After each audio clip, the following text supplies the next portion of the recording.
Another week of Huddle Up here on Northwest Access TV. I'm your host, Paul, and everyone you just saw in that intro isn't here today, but I've got a special guest with me from Legend of the Nerds, Andy.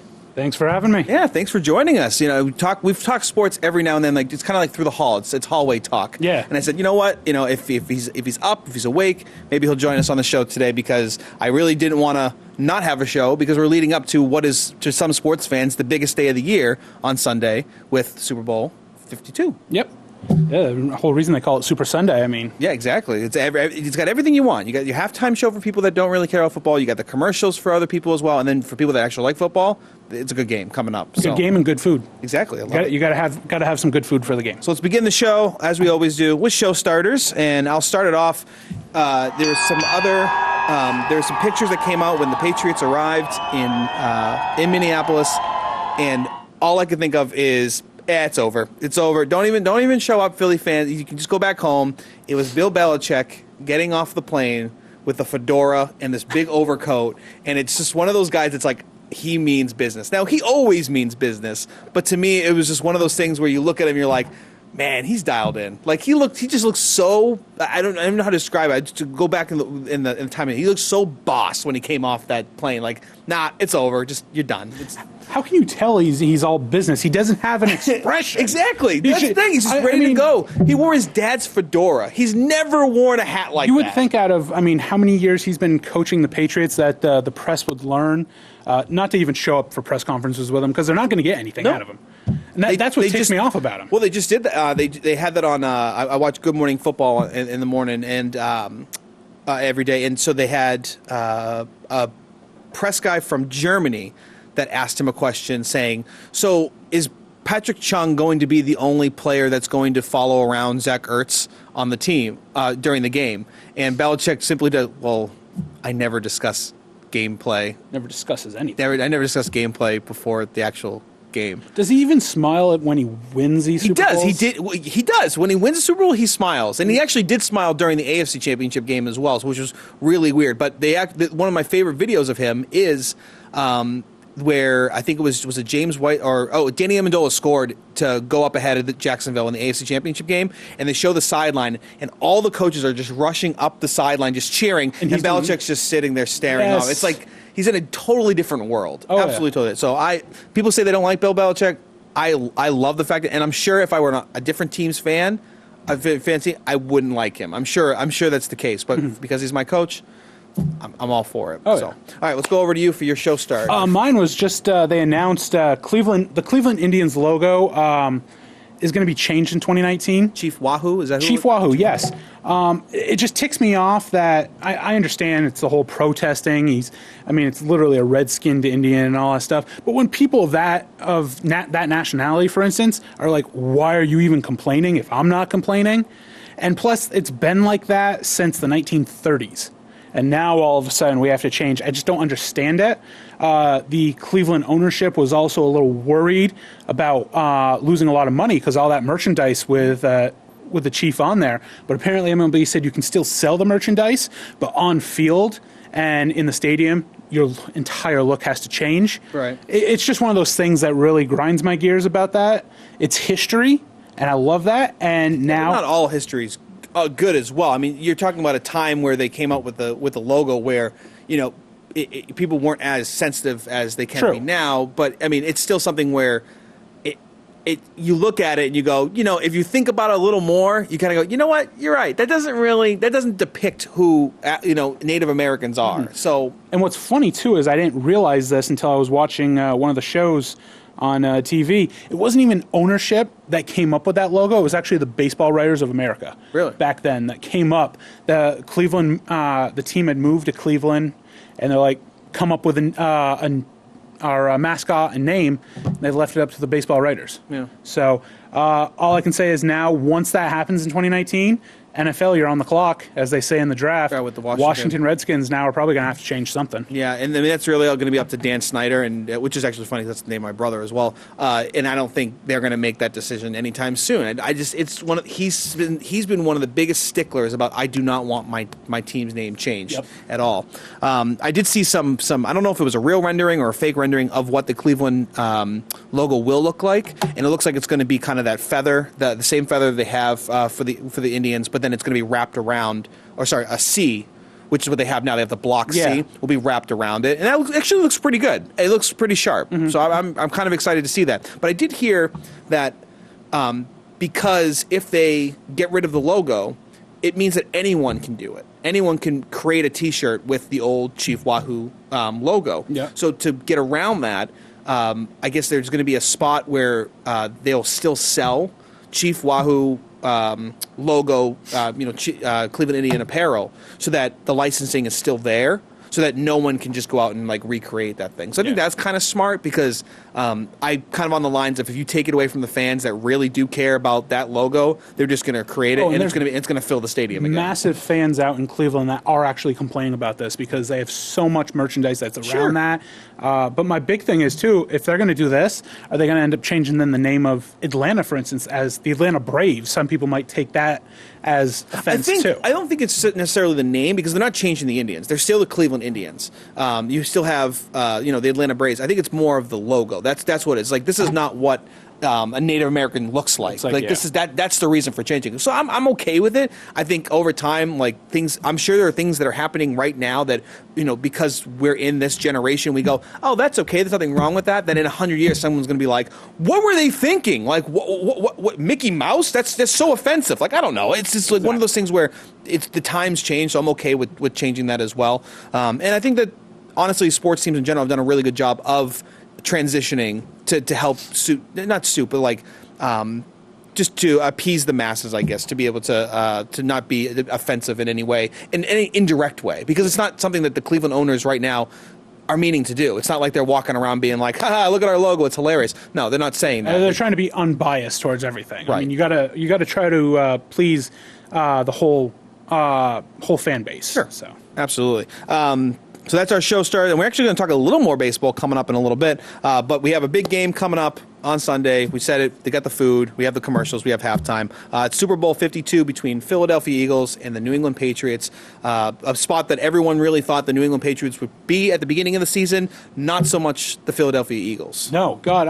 I mean, they weren't even predicted to win the division. I believe it was Dallas and then New York right after. And New York, I mean, a lot of people thought Dallas. People thought New York was just going to have the greatest offense in the world between Odell and Shepard, and you had Brandon Marshall. And after Odell got hurt, it just all went. Well, actually, it went well before that. Yep. But this is a team that rode the coattails of Carson Wentz.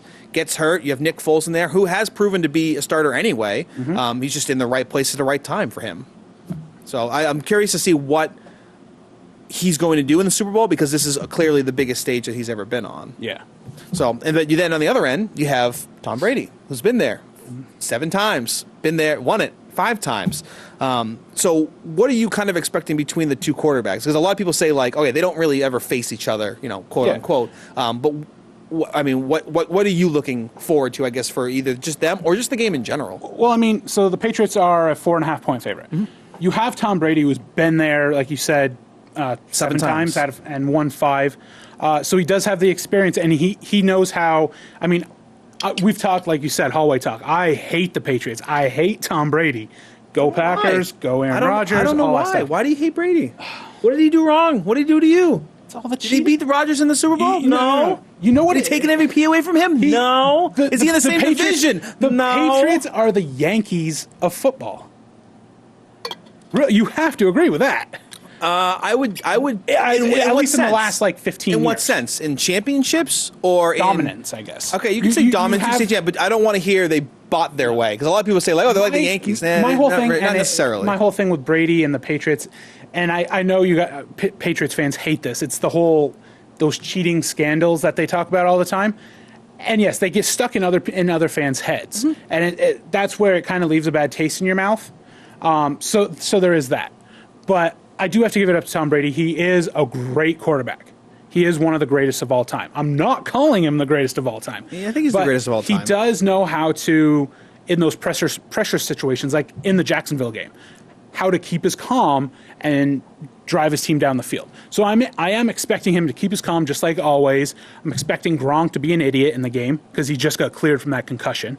Did he get cleared? I don't think. Yeah, I listened to it on the radio. So they just cleared him this morning. He just got cleared. So yeah, I'm expecting them all. Something they hinted at yesterday, but they didn't actually come out and say exactly. So I'm expecting him to keep his cool. But with Philly, like you were saying, Philly is that wild card. Mm-hmm. You don't know what you're going to get. And from what I've seen out of the Philly offense and defense all year, they're just running through everybody. I mean, the Minnesota game that they had in the NFC Championship, I didn't see that coming. No. I mean, especially the fact that Minnesota scored within 4 minutes of the game. And then after that, nothing. Nothing. The whole game. It was just all Philly. After the pick six by, I can't remember his name, Peterson maybe, that was all over.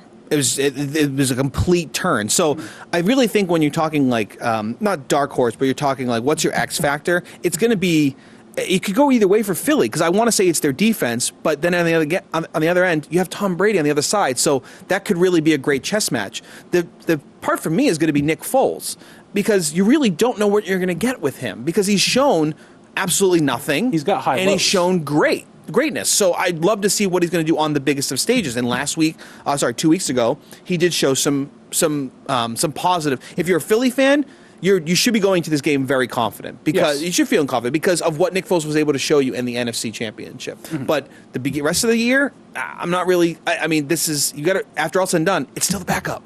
It's not the guy that's been with this team overall. Exactly. So it's going to take a lot of adversity for that defense and the rest of the offense to look past the fact that okay, we don't have our main guy. We have to go out there and play with this guy that has been, he's been in the shadows of our main guy most of the season. So. The only thing I can say for Philly that they can be confident in is from what I've seen out of the Patriots all year, they really didn't blow people out of the water. No. There have been a lot of close games. And that could be... I think the biggest blowout was Atlanta, which we all kind of see now where Atlanta was. So. I mean, you can say maybe it's because the AFC was stacked. The AFC had a lot of great teams this year. It could have been that. Or it could have been the fact that Tom Brady, yes, even though he is great and all, but he is getting old for an NFL quarterback. He doesn't have the same spunk in his jump or whatever the saying is. I don't know if that's a saying, but we're going to make it a saying. Spunk in his jump. I like it. But then again, you do have on the Eagles side the running back, Jay Ajayi.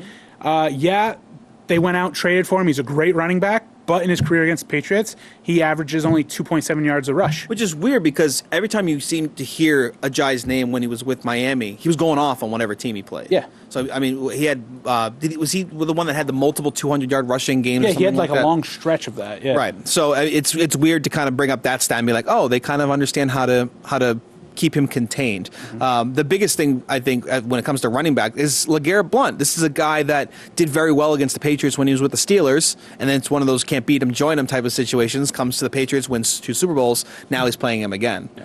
I think with the Patriots, the odd factor will be Gronk, how healthy he is, because we all know he can tear the field up. And I will say the wild horse for the Patriots is Amendola. He's returning punts and all that for great yards, mm-hmm. and he has those magic moments where he just catches an 80-yard pass and can go off. So if those two are in sync with Brady, Patriots might be winning number 6. Even if Gronk isn't out there, because Brady proved last year he didn't need Gronk. He didn't need Gronk for the greatest comeback in Super Bowl history. He didn't need. But didn't they have Bennett then too?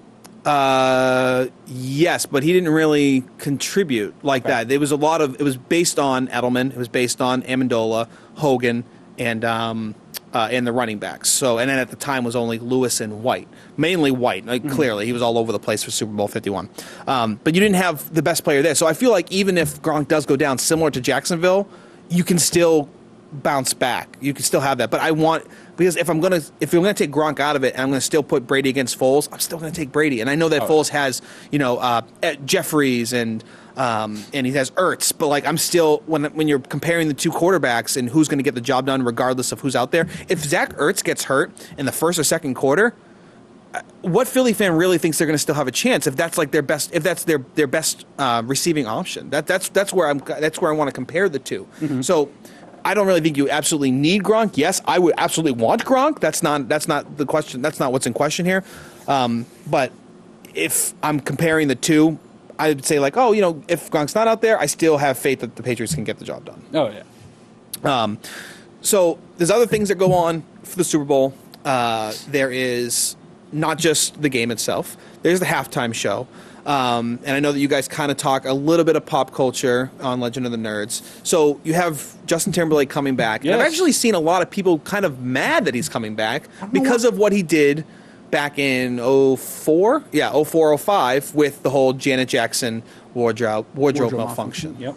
So I didn't know what your take, because I feel like he's a changed man. This is not the same. This is not NSYNC Justin Timberlake. No. To me, Justin Timberlake's, I'm not like, oh my God, it's Justin Timberlake, yay, all that I'm stuff. like that. That's me. The thing is with it, yes, when it happened, it was an oh my God moment kind of thing. That was how long ago? Nobody's thought about that. 14 years? Yeah, nobody has thought about that in these 14, 15-year stretch. But now, just because he's at the Super Bowl again, that's what everyone has to bring up. It's stupid. It happened, let it be. Who cares? Yeah. I feel like his career has changed so much throughout the last decade, or, dozen years, that you can look past it. It's like, okay, the reason that the NFL is bringing him back to do the Super Bowl is because of his entertainment status. Like, he's one of the hottest artists in the music industry right now, and he's not the same guy he was 14 years ago, where we still really don't have an idea of what happened or why that happened. He's also joked about it as well when he hosted the ESPYs, I think like 10 years ago or something like that. He made jokes about how he did that. So I think that his career has completely changed, where it's something that you can really look past and don't have to worry about it. Saying that, we'll get into prop bets later on in the show. There is one that says, will there be a Janet Jackson sighting? And she's the one celebrity that we haven't really heard from about the Super Bowl. We've heard from like Joey Fatone from NSYNC has come out and said he was being interviewed by like a TMZ paparazzi in Los Angeles like a week ago, and they said, "Oh, are you going to show up for the halftime show?" And he goes, "Don't you think if I was going to be at the halftime show, I'd already be there practicing?" And they're like, "Oh, good point." It's like, yeah. Plus, I'm way out of shape. It was just like one of those like throwaway lines. So I don't really anticipate NSYNC being there, but I haven't seen an interview with Janet Jackson yet. My whole thing is, as we were just talking about this, the gears were going in my head, and all I'm thinking is, if Timberlake wants to do something big at the Super Bowl and make people forget about that whole Janet Jackson thing, because to me the halftime show has to be something memorable. The last memorable one to me was Katy Perry with coming out on the Lion. Yeah, and then just floating around the arena and everything. He should just start off singing something, and all of a sudden, bam, there's NSYNC again. That right there would just be happen. I can't it would see be it. Amazing. It would because be. Look at the Backstreet Boys, for instance, are coming back, for crying out loud. Right. So something like that would be awesome. Yeah, it would be memorable. I agree with you. I think it would be memorable. I just don't think that's gonna. I don't think that's gonna happen. Oh no, it's not going to happen. Yeah, I mean, and now after that, we also have the commercials. The commercials are one of the part when you talk about Super Bowl. There's a majority. I'm not going to say a majority. There's a good amount of people that say like, "Oh, I can't wait for the commercials." Yeah. Like they don't care about the game at all. I just want to see funny commercials. So which of like the brands are you really excited to see this week or this weekend? For me, I feel like they've gone down the last couple of years. I thought last year was very. I guess the best word to put it's like sappy almost. They were trying to like build emotion in people and really get them to feel things last year. And that's really a change from years past where they just want to make you laugh. Yeah. I always loved the Dorito ones. But the Dorito ones, too, the last couple of years, when they were good, they were fan-made because they had different contests for fans to make some. They did. Same with Budweiser commercials and Bud Lights used to be good. Now they're a little sappy, as you were saying. I think last year they had one with the Clydesdales to make it seem like, ooh, here's our history, kind of. And then every car commercial. I don't care about the history. I just care about the drink. Right. The car commercial ones were good in the past. I remember a Star Wars one where the kid's wearing a Darth Vader mask. Right. And he tries to make the automatic car starter, and right? The father's clicking it inside the house. So those were great. But to me, always a great Doritos one. Those seem to go well. I feel like this year, everyone's going to be saying two words, and actually it's technically one word on Monday, is who's going to really blow it out of the water, and it's Dilly Dilly. Oh, jeez. It's just oversaturated. It is. Since Thanksgiving. It's just been oversaturating all NFL games and anything in general. Anything you watch on TV in general is dilly with Bud Light. They're getting ready. It's like they're amping up to really just. This huge campaign of Bud Light is coming for the Super Bowl, and you're not going to escape it. I wouldn't be surprised if every time there is a commercial break, we're going to have a Bud Light commercial. Yeah. Or like at least every other commercial type of thing, or every other like commercial break, because there's just so much of it right now. I really feel like they're saving it, the good stuff coming up. There was one. It's a setup to the Super Bowl. I don't know if you've seen it. It's the M&M one with Danny DeVito. I've heard about it. I haven't seen it though. It's a little creepy. Yeah, it's supposed to be real life M&Ms. Yeah, he's like He's the red M&M. He's swimming in a bowl of chocolate. Yeah. And he's pouring on himself and giggling and stuff. It was funny at first, and then I'm thinking it just seems a little creepy. It's creepy, but then it's also Danny DeVito, and I go, okay, it makes sense because the Danny DeVito pre Always Sunny wasn't into that kind of stuff. Post Always Sunny is one of the creepier actors that we have, but at the same time, I'm okay with it. Like, it's Danny DeVito. I kind of like shrug off, like, well, that's fine. So you have the commercials, and then one thing I wanted to ask you is the food. What's your go-to? What's your go-to Super Bowl food? I've only been to 2 Super Bowl parties. The very first one was the Ravens-Giants in 2000. Okay. It was a family one, so... Is your family one side on either team? So not all of us are football fans. There's me and my uncle, we're Packer fans. His son and his sons after that are Giants fans. Oh, boy. And then my father is a Cowboys fan. Okay. So we are split different teams here and there. So you really got to just enjoy the food and commercials. Yeah. So When that really was year enjoying the game. That was my first year into football. Yep. So I kind of got pushed as a Packer fan, and then it started to develop. So it's very hard to remember back then, but I remember a really good cupcake. Okay. The year after... Big dessert. Okay. The year after was the Rams-Patriots game. Yep. And I was rooting for the Patriots then. I will say on camera, we will have... Was it the Rams? No, the Rams-Patriots was first, then it was Giants-Ravens. Giants-Ravens was 2000. No, 2000 was Tennessee and St. Louis because they went back-to-back Super Bowls. I'm getting my... That's fine, but you flip-flop. That's fine. I remember those Right. 2 Super Bowls. So on camera, on footage, yes, I did root for the Patriots. But the go-to food... Yeah, we have that. We'll clip that out for later. Was one of those 6-foot subs we ordered from like Subway and stuff like that. So that was great, just going towards that. Now it's more just staying home, kind of just get some of the freezer stuff, that like the little... like the mozzarella stick type mozzarella of thing, things sticks, like that. wings, stuff like that. So See, for me, I always sit down. The Super Bowl is such a weird time for me because I seem to have like a level head, I guess, when I'm talking in public. But when I'm home, I'm one of those guys that's just like, all right, nobody's coming over. My wife is reading a book. Like this year, we have the 2 kids, so we'll taking care of them and put them to bed. Try a little early, but like it's one of those things. Turn the volume down. But it's one of those things where I like sit down. And I just want to watch. I want to focus. I want to watch it. I'm not someone that enjoys the Super Bowl. I love the Super Bowl, but I do not enjoy it. And it's because I'm such a diehard Patriots fan. I take it too seriously when I'm watching it. Totally. Now, when it's any other team, I'm just watching it, having fun, everything. But because I'm so into my team, I want to see them succeed. I'm so serious about it. And it's something I can't break out of. Even during the AFC Championship game, they're losing by 10 to the Jaguars. And I'm sitting there, I'm just texting away to my dad being like, it's over. This is terrible. This is the way it's going to end. Oh, come on. Are you kidding me? And then they come back and win it. And it's like, oh, man, I'm just that kind of fan. Like, in my own like little bubble, that's who I am. But outside, I'm a little more level-headed. So for me, it's like I want to go. I just want to watch the game. I want to make a nice little plate of nachos. That's my big go-to. Go-to for me is always nachos, like a dip or a nachos type of thing. So like a guacamole type of thing. Because to me, that's your all throughout the game type of food that you can eat. So I'm good on like the food that you can eat throughout the whole game. I'm big on the also the little cocktail weenies. There you go. That and meatballs. Yep. But at home, if it's a Packer game, something like that, focus right into it. It's hard to break out of that, honestly. If they start losing, I blame it on like my mother kind of showing up. But they were winning when you weren't here. My dad and I that's those refs again. We're big into it where like if one of our stars has a breakout run, we're like, go, go, go, go, go, and just screaming at the TV like it's helping him go. Right, exactly. So I had it where it was Pittsburgh, Green Bay in the Super Bowl. When Pittsburgh won, I was just celebrating so much, woke the parents up back then. I'm like, whoops. Yeah, my bad. Yeah, there's so many times where I think there's a big play happening, and I'm already dialing my father that's in Massachusetts, and as they're scoring, I'm like, "Did you see that?" It's like, "Yes, I saw. I'm watching it with you." Oh, like, I did it back when I was in college, the '07 World Series. Unfortunately, in '04, I fell asleep for the game-winning play, so I didn't get to see it. So I made sure to stay up, and literally, it's like 12:30 in the morning, and I call my dad. I'm like, "Did you just see it?" He's like, "Of course I saw it. I have to go to work in a couple hours, and I stayed up." Oh man, it's one of those like I said, as a fan. I watch at home and I just don't want to be bothered. But like I always want people to like watch it with me, but I'm always so like uptight watching it. It's something I just haven't been able to break away from. And I've said this on multiple occasions to friends.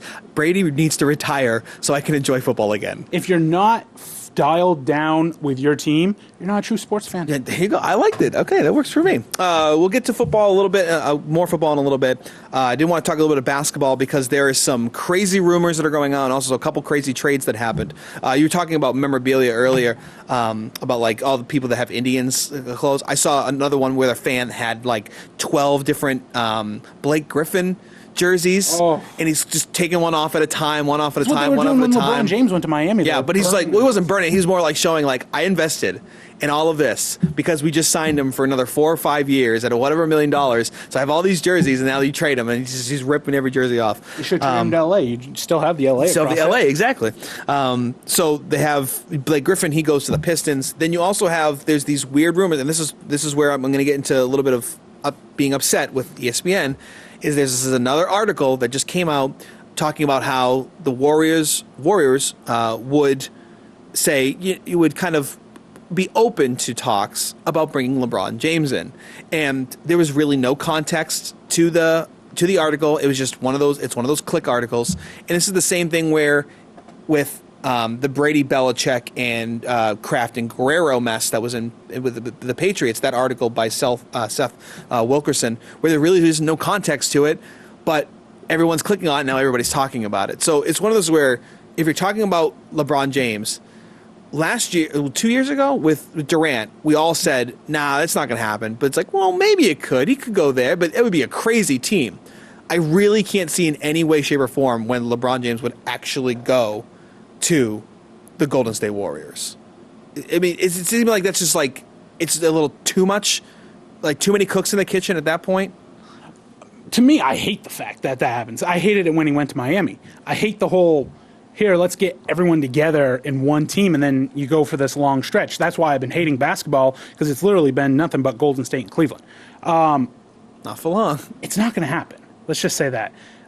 Can it happen? Yes, like they mentioned, you got to get rid of Clay. I was just saying, you have to blow up the team, but the team's happy. They're winning. They're doing well. They're doing okay. They're doing well. I mean, I think they're first in the West or something like that. But it's like one of those things. Like, why would you blow up the team when it's working? Well, like they said on to bring LeBron on just to go 82-0.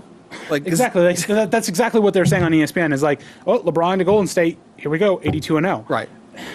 I guess that'd be the only way I'd say I'm okay with it. If LeBron is going there to say, me, Seth, Draymond, Durant, we're going there to go 82-0, all right, I'm down with it. Let's see it happen. I'll be okay with it. The whole thing is, to me, this is one reason I hate LeBron, too. I've never been a LeBron fan. LeBron said he would only go there for the max deal. Right. So he's being selfish that way. Right. At least when he went to Miami, him, Bosch, and Wade all took cuts just to win a title. Right. Now he's got the title, so he just doesn't care anymore. Well, now he's got how many titles? 3 titles? So Four titles? Three. So he has the one with the Cleveland and 2 with Miami. 2 with Miami. So it's one of those where, okay, we need to go somewhere else and regroup. Okay, if I go to Golden State, then yeah, we're going to win a bunch of championships. If I go anywhere else, we're still fighting there. I thought about this too when I was listening to it. How much of a bad taste would Cleveland fans have if he did it again to them?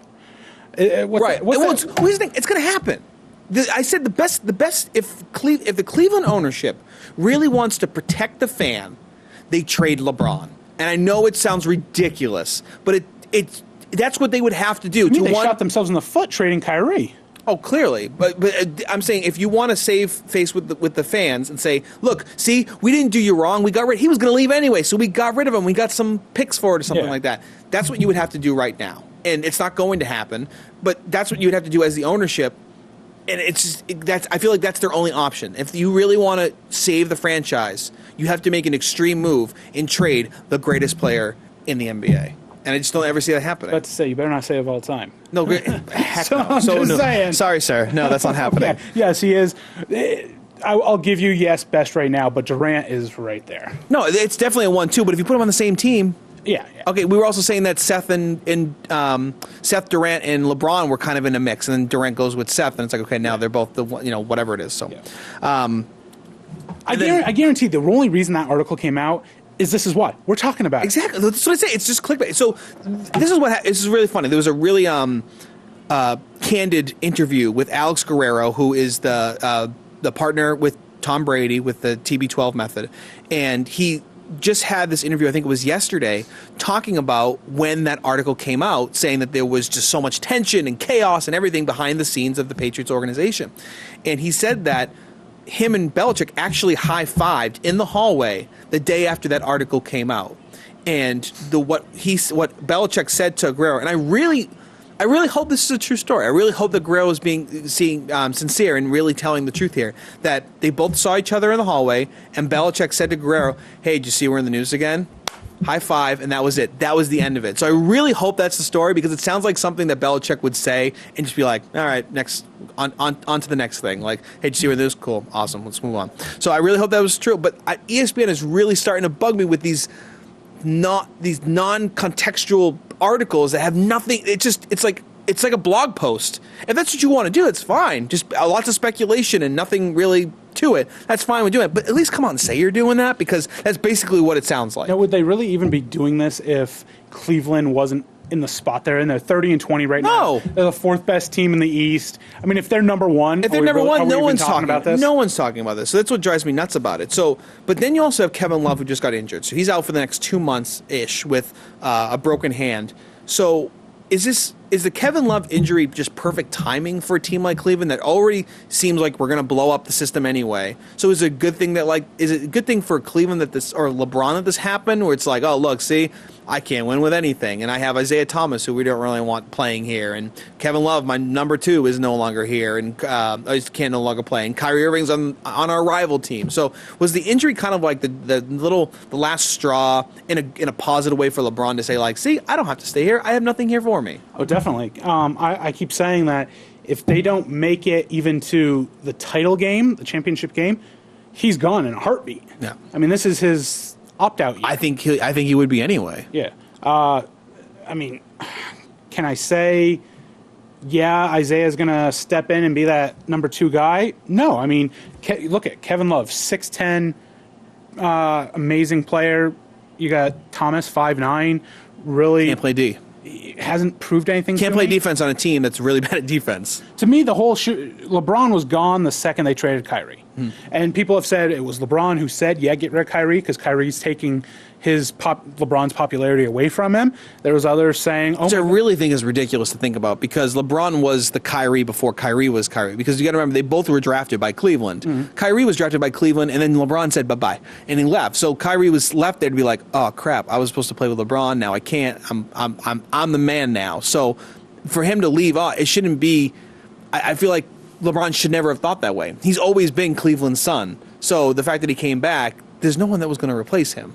It's just he just wants the championship, the money, and he wants to be the number 1. So if he can't get all 3 of those, he's just like, I can go wherever. Literally. Which is why I don't think he would go to somewhere like Golden State. Which is why I don't think he would go to Golden State. That's why the talk is the Lakers. Right. He's going to become the next Kobe Bryant. I mean, he's only 28, or not 28, 30.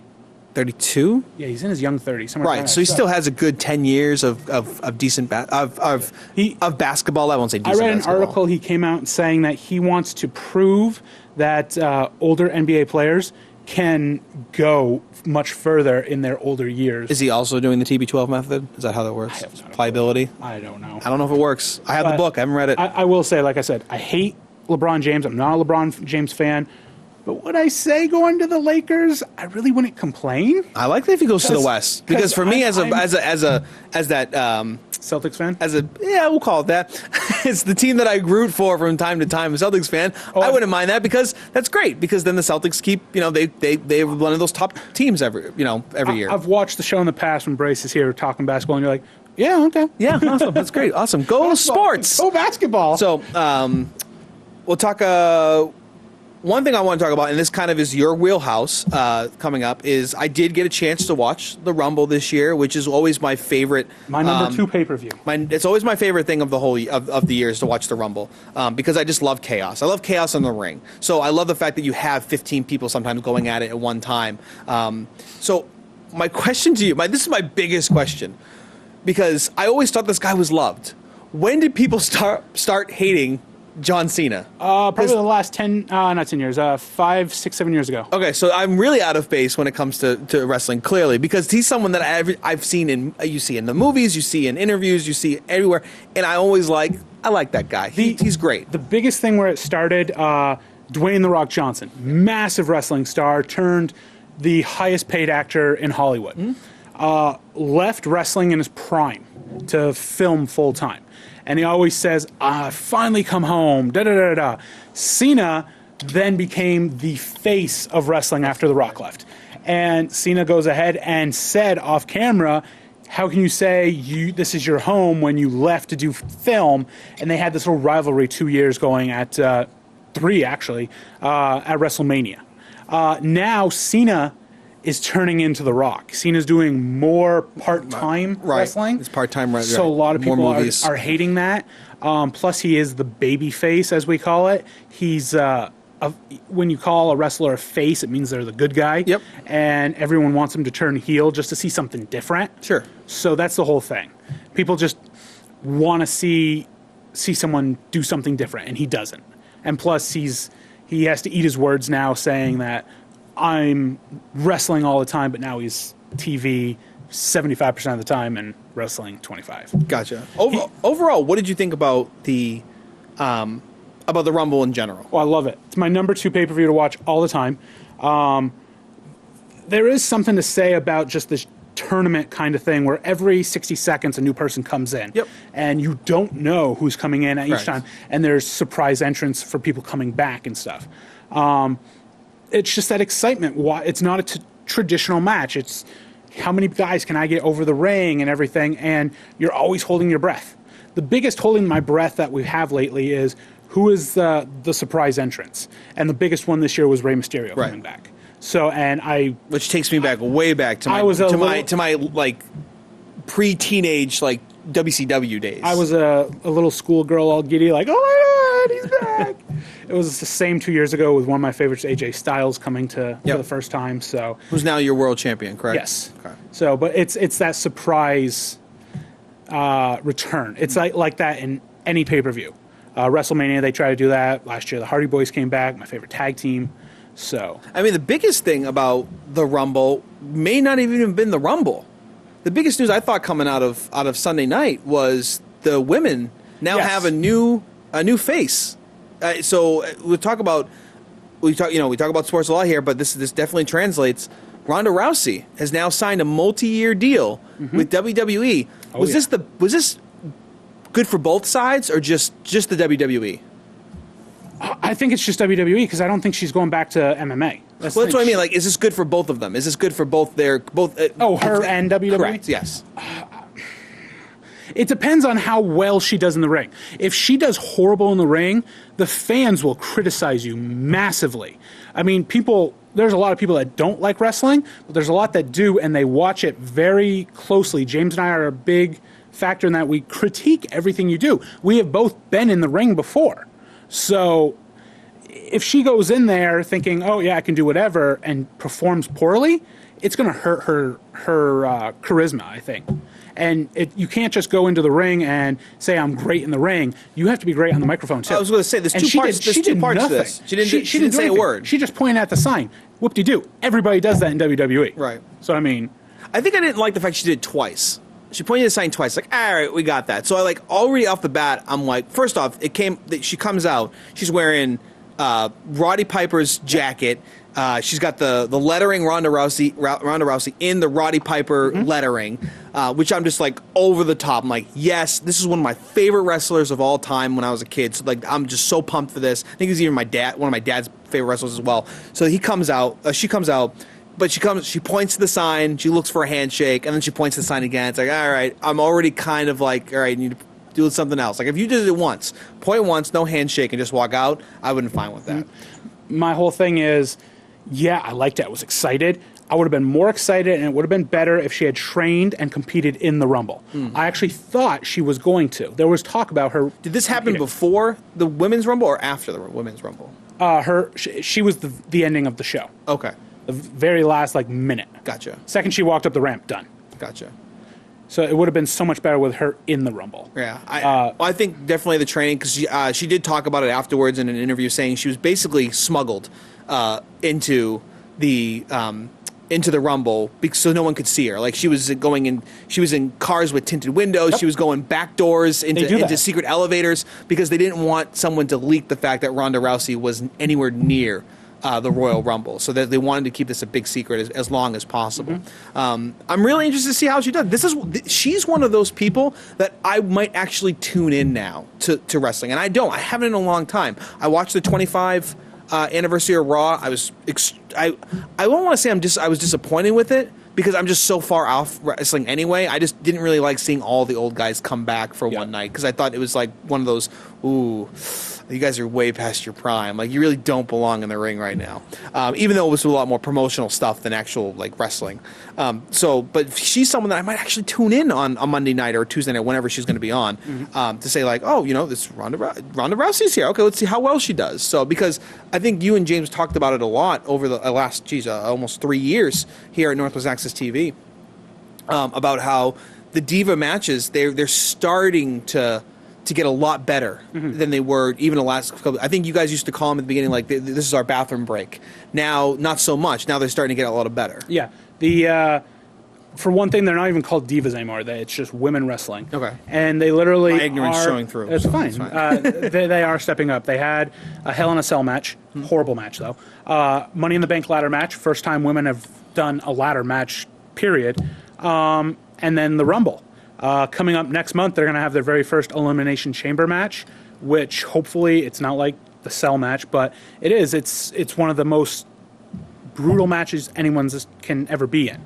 So we'll see how that goes. I've told James off camera, I see them having a tag team division next, because there's so many women coming into the business. How many people were in the Rumble? Was it 30 women? 30, but a lot, probably 10 of them were retired women wrestlers. Gotcha, okay. But still, there's 3 different brands. There's NXT, SmackDown, and Raw. Honestly, growing up, there were 2. When I think there were 2 in my mind that I can remember. One was Lita and one was Chyna, and those were your biggest wrestlers. I mean, yeah, you had your Trish Stratus and stuff like that. Who was actually, I think she was there as well for Raw 25. She's my number 1. Yeah, and then so you had some wrestlers, but it was like a handful. There was really nobody else. The women in wrestling has definitely evolved over since I used to watch to what it is now. I can't believe there were over 20 people, or over that there were 30 people actually in the ring for Rumble. So that was great.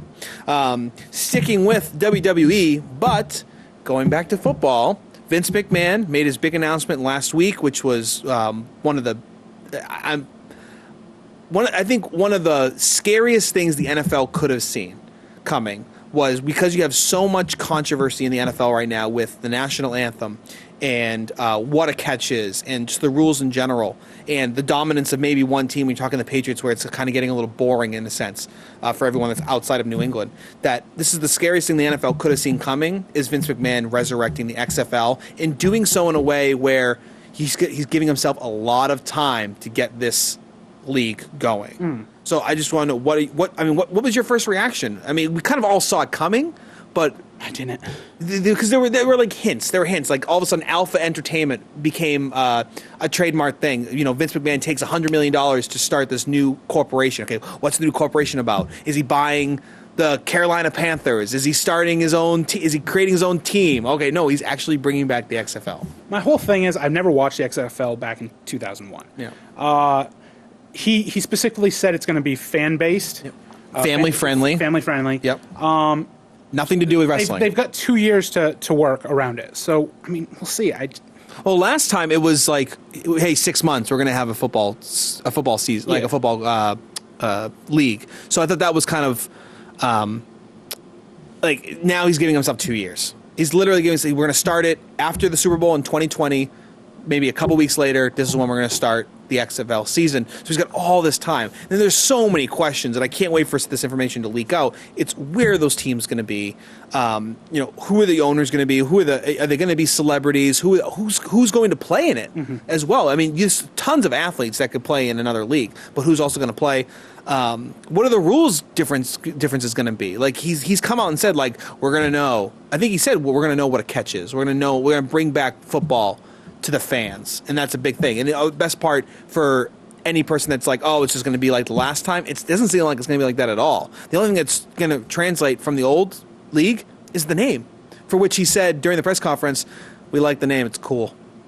So, I mean, I'm excited for it. I know that you said you didn't really, like, as a wrestling fan and just a fan, I guess, in WWE, you have the man, Vince McMahon, for something that he's creating to bring back. And you love football, you love wrestling. Now we're not necessarily mixing the two, but the ownership is mixing the two. So, like, I just want to get your take on if you know. It's hard to say. Yeah. No, okay, it's fine. I mean, it's one of those things, like you said, you didn't really know much about it. So for you to be able to kind of bring it up is kind of hard. Do you think it's a good thing or a bad thing for the NFL then? Because you're talking about you're talking about a league that's supposed to be fan based. So I don't know. Yeah, I'm sorry. No, it's fine. It's one of those topics I'm just not sure. No, it's fine. We'll talk. Well, I think we'll talk about a lot long once it starts like gain traction and talk a little more. We can talk about it as we go. Baseball offseason coming up. So you had a couple notes you want to talk about because players are switching teams. Sorry to say, I know we're live. Okay. I gotta run real quick. Okay. I'm sorry. No, it's fine. Not feeling well. I will be back in 2 seconds. You're good. You're good. I am sorry. So we'll be right back. Andy's going to take a real break. I did want to talk a little bit about. I think what we'll do is change gears. We'll do home field advantage. So we're going to bring it back to Franklin County, as we always do here on the show. I want to talk about what we're doing here at Northwest Access TV. So with the help of our tech coordinator Zach, we were able to string an Ethernet cord basically throughout the Collins Pearly complex to bring you live hockey from St. Albans. It's something that has always been kind of like, I won't say a dream, but it's always been a goal of ours here at Northwest Access TV because we've been doing it for basketball at MVU. We've done it in Enosburg, Richford, and here at BFA in the gym. And we've always wanted to do it for hockey because of such a fan base that hockey is. So we're really excited to finally bring you guys, just Franklin County in general, and alum live hockey from the Collins Pearly. Our plan, we did our first game on Monday, and it worked great. A lot of reaction and some positive vibes really from people that were watching on Facebook, and we plan to do it again on Saturday. That's the goal anyway for BFA versus Essex, which has always been a great matchup throughout the year. BFA just played Spalding on Monday, and they beat them. Bob Whites were victorious there, which was a finals rematch from last year. Bob White still, I believe, if I'm not mistaken, undefeated on the season, so it should come up to a really good game. I think Essex is third in the standings right now. And then the following week, next Wednesday, we're going to have our crew there again for BFA versus Essex for Comets. So it's going to be our first live Comets game, and we're really excited to do that. I know we had some feedback online saying, "Hey, when are you going to do the Comets?" It's coming. We just need to make sure that we can get all the bugs worked out for our live coverage. So we're really excited about that. We're going to continue to do live coverage in throughout the rest of Franklin County as well. So we'll make sure to bring that. We'll make sure to keep you guys updated on our Facebook page and throughout our live schedule as well. So I think we have Andy coming back on. Good to go?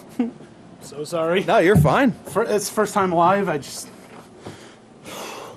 It's the nerves, right? It's not. It's the whole working night. You're good. You're good. A little upset stomach. So right, we got 10 minutes here left. Let's talk baseball offseason. I know you had some notes you want to talk about. One thing I wanted to chat real quick about was Mookie Betts won his arbitration with the Red Sox. When you talk about, like, we're getting to that luxury tax that cap there, is $3 million really worth it to go in a fight with a guy that's really been a cornerstone of your team? Yes and no. You got to think of it in the eyes of an owner. it's always about the mighty dollar. You want to save. And with baseball and their whole new luxury tax rule, where if you go over this much, I didn't realize how big of the consequence is. You lose out, you have to pay more taxes, you lose out on international signing bonuses, you lose out on so much. And that $3 million could make or break a signing in the future. Yeah. That's the whole thing.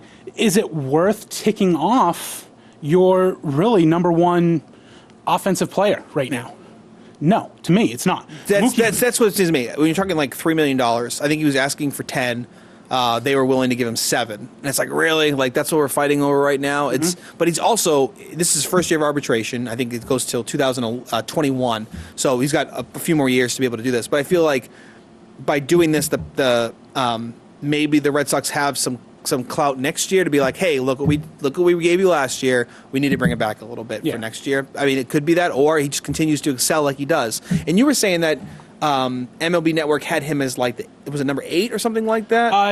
Benintendi was number 8 for left fielders, but Mookie went from number 1 to number 4 in right field. In right field, and yeah, you got like, it's called the Shredder. It's a computer program that ranks each position, and they had Stanton and it was Judge, Stanton, Harper, then Mookie, and you were saying. Really, Judge and Stanton are just power guys. And that's the thing. It's more, there's more on that scale. You have both of you have your offense and your defense. And yes, Judge is like ridiculously up there, and so is Stanton, and even Harper as well. But when I'm talking defensively, I've watched a good amount of Yankee games last year, and I didn't really see much out of Judge. I didn't see a lot of chances being taken. Meanwhile, you have Mookie Betts, who's literally playing the hardest right field in all of baseball. There's people that say he is the greatest, the best right fielder right now defensively. I'd be shocked to try. I don't think you could find another one right now, or convince me otherwise, because of where he's playing 81 games a year. I think the whole reason why people maybe judge him going down is, if you remember, 2 years ago, he was like a 30-30 guy. Yeah. I mean, he just went on a power tear. It was a weird season, right. I mean, it was the last year with Ortiz, and everything's on Ortiz, but Betts was amazing. His numbers did drop this year. I mean, he was having a hard time even at the plate connecting with the ball. Yep. So that's one reason why. So when your offensive numbers start fluctuating, people start thinking, can you really do this year after year after year? To me, though, Mookie, I like I said, I understand where we're coming from the owners. I would have paid him the 10. But, 2, people will say, do you really need that extra $3 million? A lot of people say, they already get enough money. Right. You should be doing this for the fans, not yourself. Right, but that's where the market is. I hate to just blame it on the market and everything, but that's if you're talking another $3 million, unfortunately for these guys that are millionaires, it's not really talking about a lot of money. When you're talking ratio wise. Now we could say maybe they're thinking that extra $3 million we need because they're trying to go after JD Martinez. Sure. I mean, there was the whole thing. They gave him a 5-year, $100 million deal, and now it's a 5-year, $125 million deal. So they're trying to finagle their way into giving him more money, taking it away from the other players that are there right now. Yeah. And then you also said that next year, the free agency market is huge next year. Yes. There's some of the most ridiculous names or athletes that are in MLB are going to be free agents next year. Just to name a few, we have Manny Machado, Bryce Harper. They're the 2 obvious ones everyone's talking about. But looking at this list, you have these 2 great pitchers. Granted, one of them for our Sox, David Price, hasn't been that great, but Price and Kershaw have opt-out deals this year. Do we really see Kershaw opting out of that Dodger deal? No, I see him being a Dodger for life. Price, maybe. You have Josh Donaldson, free agent after next year. Craig Kimbrell, free agent next year. Charlie Blackmon's been a great outfielder for the Colorado Rockies. Yep. Daniel Murphy for the Nats. Andrew Miller, Brian Dozier, and Andrew McCutchen. So can they just create their own team? We can do that? That's if MLB lets it. I mean, just saying. Yeah, I think I'm so curious. The biggest headline for me is Harper. Where's Harper going to go? Because he's always been that guy where when he was interviewed as a kid because he was hitting 500-foot bombs, where do you want to play? Where do you see yourself playing one day? And it's like, I see myself in pinstripes. Like, that's where I see myself. But with the big deal of Stanton going to New York, they're not going to have the money or the luxury to be able to give Harper, because Harper might be, and I've said this on multiple occasions, he might be your first $500 million baseball player because of how young he is and how many years you're going to get out of him, but he's going to be worth the most expensive price tag I think we've seen in any athlete anywhere. So there's two that I've heard the biggest. It's re-signing with Washington. I see that happening the most. He's also talked about going to the Cubs because him and Chris Bryant grew up together in the Vegas area. Yep. The other one that just surfaced was the San Francisco Giants. Okay. Because in the next 2-3 years, their salary cap for players will go from one of the highest in $180 million all the way down to $25-35 million. Wow.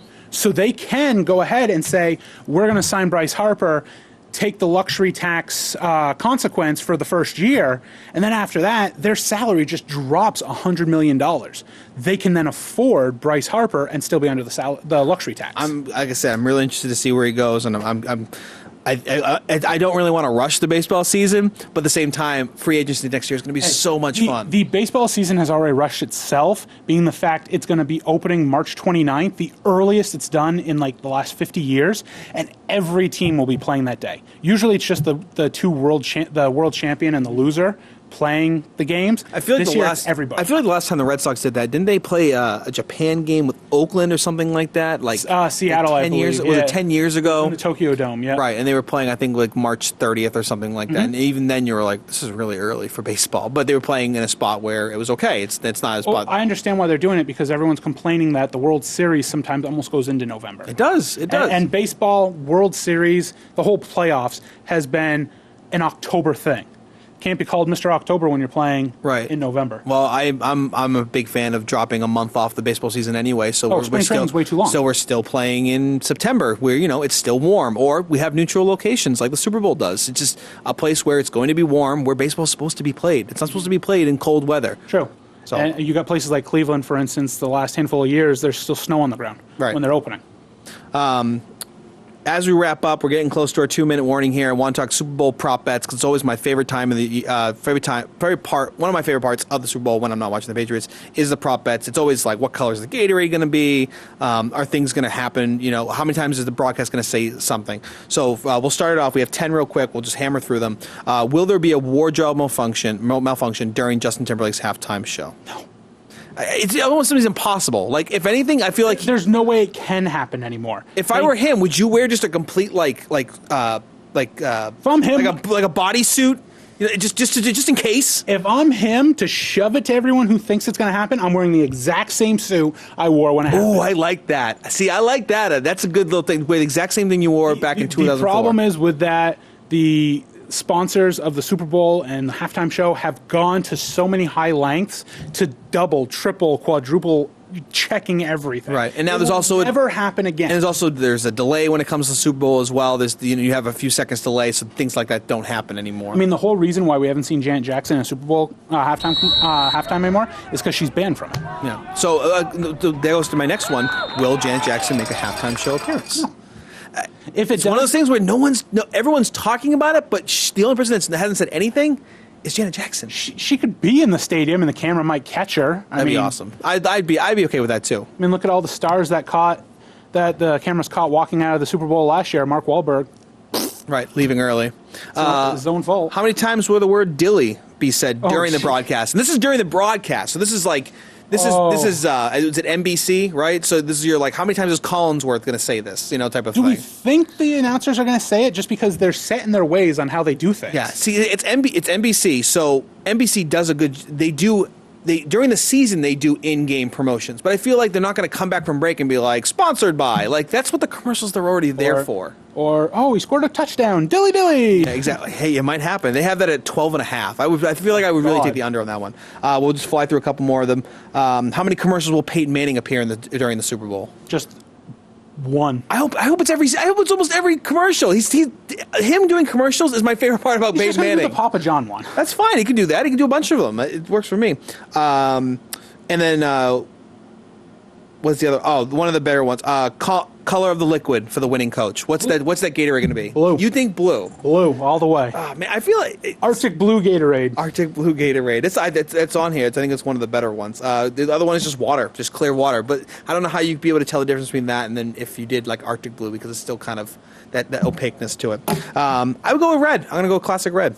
That's going to do it for Huddle Up. Andy joining us from Legend of Nerds. Thank you for joining us today. I'm Paul. Enjoy the Super Bowl this weekend, and we'll be back next week with another edition of Huddle Up here on Northwest Access TV.